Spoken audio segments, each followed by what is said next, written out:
Ti spacchiamo le gambe e ti rapiamo i figli. Minacce terribili a voce attraverso le telefonate o per iscritto via mail o su SMS. Mesi da incubo con la paura di uscire e di rientrare a casa, perché chi minacciava sosteneva di aver anche ingaggiato un investigatore privato per registrare tutti i movimenti della famiglia. Una famiglia stritolata dall'usura. Ciò che i carabinieri di Dolo hanno portato alla luce dopo mesi di indagini dipinge un altro tassello inquietante della situazione nel veneziano, non nuova a queste esperienze.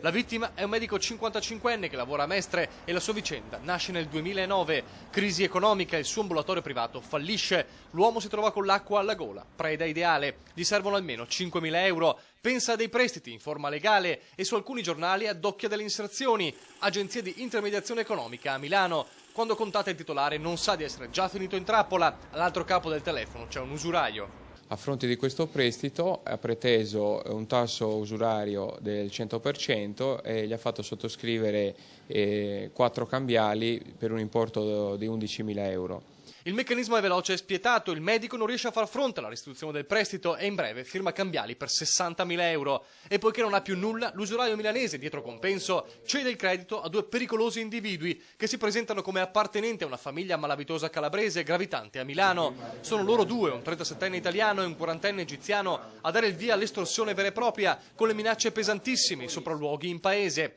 Il medico è alle corde ma trova il coraggio di denunciare tutto ai carabinieri. La trappola scatta 2 giorni fa. In un bar di Dolo è prevista la consegna di 2.000 euro, primo anticipo del denaro che il medico deve restituire. E quando le mani dei 2 banditi toccano la busta, scattano anche le manette. È finito un incubo durato 2 anni, ma in zona potrebbe non essere l'unica vittima della spietata legge dell'usura.